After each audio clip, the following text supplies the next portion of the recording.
খালা কাঁচা ডিম না সিদ্ধ ডিম? এই সিদ্ধ ডিম সিদ্ধ ডিম। নরমালি কয়টা সিদ্ধ ডিম আপনি খেতে পারবেন? দুইটে। দুইটা খাবেন। আর প্রত্যেকটা সিদ্ধ ডিম খাওয়ার জন্য আমি যদি আপনাকে 100 টাকা করে দেই তাহলে আপনি কয়টা সিদ্ধ ডিম খাবেন? 7টা। 7টা খাবেন? আরে বলে কি, আপনি কোন জেলা? আমি রংপুর জেলার। রংপুর। ভাই 7টা খেতে পারবে? হ্যাঁ হ্যাঁ পারবে। আরে বলেন কি, এর আগে আপনি কয়টা ডিম একসাথে খাইছেন? হ্যাঁ, এই সিদ্ধ ডিম একসাথে কয়টা খাইছেন এর আগে? আগে দুই তিনটে খাচ্ছি। আগে 2-3টা খাইছেন, আজকে 7টা খাবেন। হ্যাঁ। সবাই এখানে দেখবে আপনি 7টা খাইতে পারেন কিনা, ঠিক আছে? তাহলে কি শুরু করা যাবে? যাবে। আচ্ছা তাহলে শুরু করেন।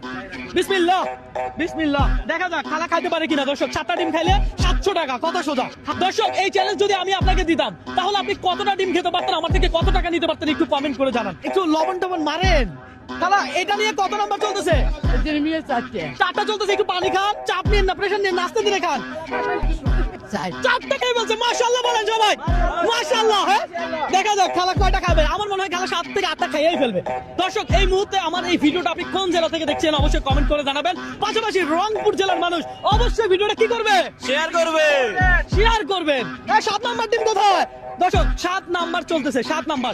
আপনি যদি খালাকে হারাইতে পারেন তাহলে নেক্সট চ্যালেঞ্জ আপনার সাথে আমার, কথা সোজা। আপনি কয়টা শেষ করলেন? 7টা। 7টা শেষ করছেন, আরো 3টা খাইতে পারবেন। হ্যাঁ। দর্শক খালা কিন্তু 10টা টার্গেট নিয়েছে, কিন্তু আমি বলবো আপনি আর খাইেন না। আপনি যে 10টা টার্গেট নিয়েছেন সেই 10টা টাকা আমি দিয়ে দেবো।